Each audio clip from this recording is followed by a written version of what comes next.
Then my husband Albert, who could no longer make any logical decisions, said this, which shocked me. Molly, please quit your job and take care of Mom. Huh? I want you to help and look after Mom. Are you being serious? Honestly speaking, I think you're making a big deal, you know. What the hell are you talking about? This is a big deal for my mom, okay? You have to take care of her. No, so I heard that it's fine to just hire a helper during the day for a little while until she starts her rehabilitation and gets used to it. But despite my calm explanation, my husband would not listen to me at all. Well, I didn't think you were that heartless. My name is Molly. I am 27 years old and I work as a nurse at a hospital. I recently got married to my husband, Albert. I met my husband through a dating app, and he's kind, looks clean, and has a good job and a steady income. Nurses have night shifts, and our days off and shifts are not fixed, but my husband is understanding and shares the housework with me. For these reasons, I think I have found a really nice man. We were living a nice married life, supporting each other in this way, but about 6 months into our marriage, a certain problem arose.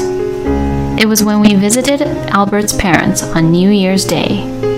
We lived not far from his parents' house, but because of my work, my husband and I rarely had the same days off, so we had not been able to visit them since we got married. My husband also told me, Well, we don't have any strict family tradition that the wife has to always come over, so you don't have to worry about it. So I took that for my advantage.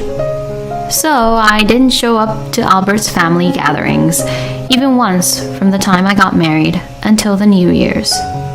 I decided to go to Albert's parents' house because I thought it would be impolite to not show up, even at the New Year's.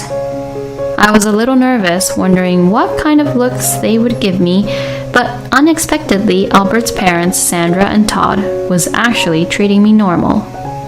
And they actually greeted me warmly, saying, "I'm glad you came." I was really glad and relieved. My husband was right. My in-laws may not be the type of people who are really sensitive about family ties.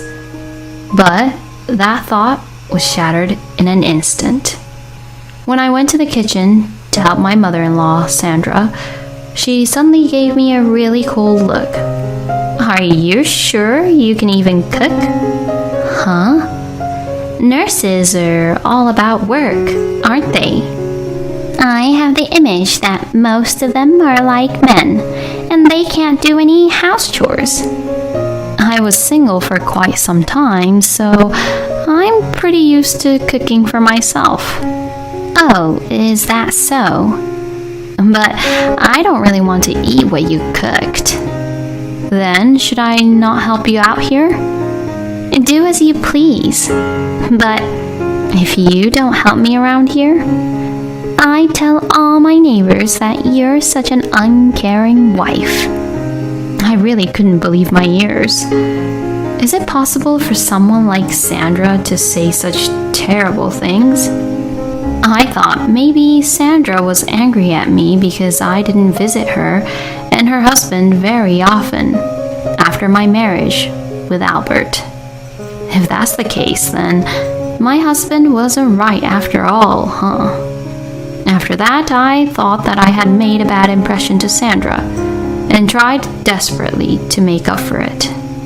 I helped with the cooking, poured drinks for both Sandra and Todd as soon as they finished their drinks, and took the initiative to wash all the dishes. I tried to anticipate what my in-laws wanted next and acted accordingly. I think I was so fully engaged physically and mentally that I could hardly concentrate on eating what I had on my plate. Despite that, my husband was happily drinking and sleeping around, being very oblivious to my situation. We walked over to Albert's parents' place, knowing that Albert might drink today, so it was fine that we could just take a taxi back home.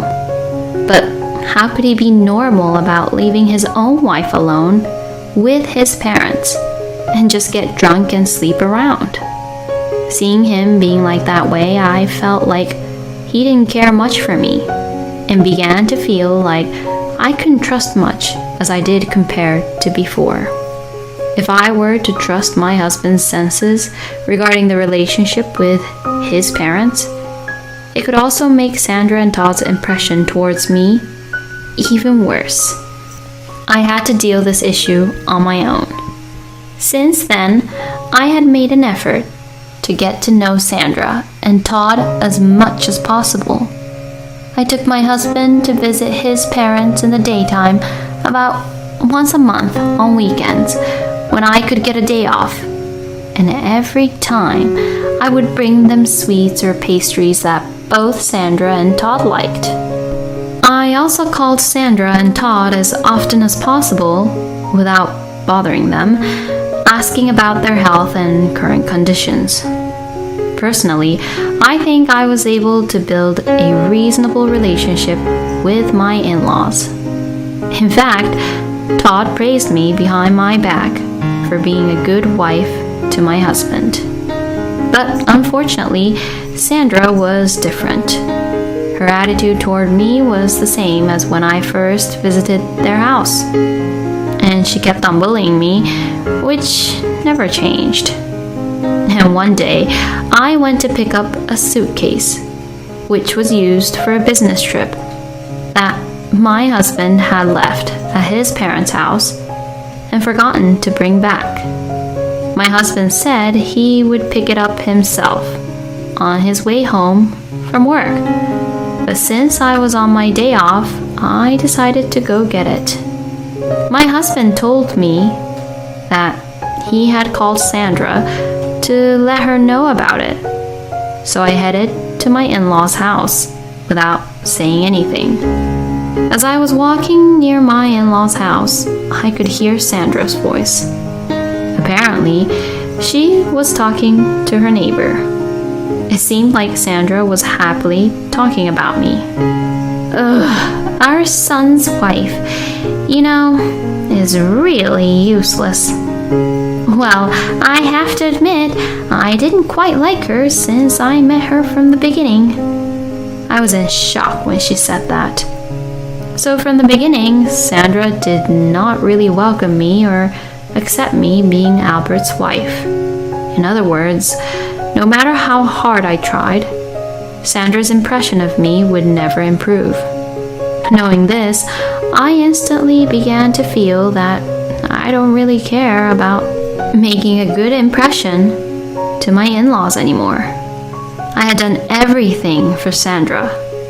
But if she didn't like me to begin with, then there was no need to care anymore. Since then, I have stopped visiting my in-laws on my own. When my husband visited his parents, sometimes I went with him, and sometimes I didn't. And like that, I began to prioritize my feelings. But of course, I did not suddenly cut off my relationship with them. That would have raised a few red flags for them. I tried to keep my involvement with them to the bare minimum, like giving them seasonal gifts and showing up Thanksgivings and New Year's. And for a while, we all lived peacefully, maintaining the relationship we all had. But then something unexpected happened. Sandra had an accident. Fortunately, an ambulance arrived immediately, and so Sandra's life was saved. But she was left with a slight paralysis on the right side of her body. Since Sandra is right-handed, even a slight paralysis would cause some difficulty in her daily life. Until she gets used to it, it will be difficult for her to do any house chores. But Todd is still healthy, and if he hires a helper to support Sandra only during the daytime, and for Todd to do the house chores after work, there will be no problem. I didn't think it was a big deal, but my husband was different. When Albert heard that his mom had an accident, he was in a panic. And that much I could understand. But after that, when he heard that she was left with a slight paralysis on the right side of her body, he was quite upset and panicking a lot. Albert was saying things like, Mom's disabled now? and he was very upset and seemed to be unable to calm down. Then my husband, Albert, who could no longer make any logical decisions, said this, which shocked me. Molly, please quit your job and take care of Mom. Huh? I want you to help and look after Mom. Are you being serious? Honestly speaking, I think you're making a big deal, you know. What the hell are you talking about? This is a big deal for my mom, okay? You have to take care of her. No, so I heard that's fine to just hire a helper during the day for a little while until she starts her rehabilitation and gets used to it. But despite my calm explanation, my husband would not listen to me at all. Well, I didn't think you were that heartless. Excuse me? Normally, the husband's wife is supposed to take care of the husband's parents, you know. I was so stunned and speechless. No, normally you should take care and support your own parents. And at this moment is when I finally understood that Albert was exactly like his own mom, Sandra. You just don't want any of the hassles and troubles, so you ask the others to do it for you. That's who Albert and Sandra was. As I was refusing the request from my husband, Sandra also called me. Molly, please, just take care of me. As I told Albert already, you also have Todd, so I don't think there is any problem. Well, my husband can't do any house chores, so there's no point in expecting him to do it. And I don't want to hire a helper. Helpers cost money. What, does she think that I do it for free? Does she think that she's allowed to use me because I'm Albert's wife? You've got to be kidding me. I felt my anger rising up more and more. No matter what you say, I will not do it. I won't quit my work, and I won't take care of you. What the? You better be ashamed of yourself. How could you be so cold and horrible? I mean, with all due respect, why are you asking me then? You didn't even like me from the beginning, did you? Excuse me? I actually heard you talking to one of your neighbors. And you were saying how you didn't like me from the beginning. My goodness, were you eavesdropping? It doesn't even matter if you heard it or not. So why do you make me, whom you hate, take care of you, but not Albert, your adorable son? Wouldn't it be better for Albert to quit his job to take care of you? Instead of having me, whom you hate, take care of you. Well, that's because Albert doesn't have to quit his job. Besides, I don't want to ask my son to take care of me because it might be a hassle for him. So, you don't feel sorry for me at all, or feel that you're causing me any trouble when I'll be quitting my own job and taking care of you? Well, that's... Alright, I understand very well. I will not take care of you, and I will not quit my job. And I will quit being a family member with you all. I beg your pardon? I will divorce Albert and become a complete stranger to you all. What? You're abandoning me? You always tormented me by bullying me as Albert's wife, but don't come to me for help only when it suits you. I don't want anything to do with you and Albert anymore. No way! I said that and hung up the phone. Then I confronted my husband with the divorce papers when he came home from work. He said, Why? but I didn't want to explain anymore, so I said, why don't you ask your mother? And began to pack my bags. Before leaving home, I threatened my husband that if he did not agree to divorce, my lawyer would send a content-certified letter to the company he works for. And finally, I received a notice that my husband and I were complete strangers. After that, I heard that Albert and his family didn't really have any good life after that. Sandra wanted to ask her own son to take care of her, but unfortunately, he was transferred to a rural area due to work. And her husband cannot do any house chores at all. Therefore, her husband has apparently abandoned looking after Sandra and doing any house chores from the beginning. Nevertheless, Todd would say that he would have a helper take care of Sandra only during the day, since having a helper would cost a lot of money, and like that, Sandra is only taken care of by a helper during the day, and there is no one at all to help her at evening.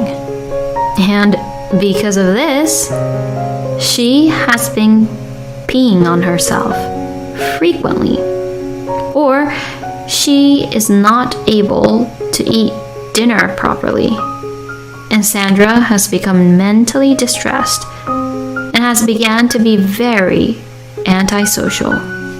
After telling me what has happened, Albert would still ask me to help Sandra out, and I would say only one thing: you should quit your job and support her, and hung up the phone. I then blocked my ex-husband's number. I am now a divorcee, but my job is stable, and I am not depressed at all. In fact, I think it was a good experience for me to find my next partner. If I find someone I want to marry next, I will try to get to know their parents as much as possible before marrying him and see if we can build a good relationship. Since I am still in my 20s, I will not give up on love and work, and I will continue to enjoy myself and aim higher and higher. Thank you for watching until the end. Please subscribe to our channel. We hope to see you in our next video.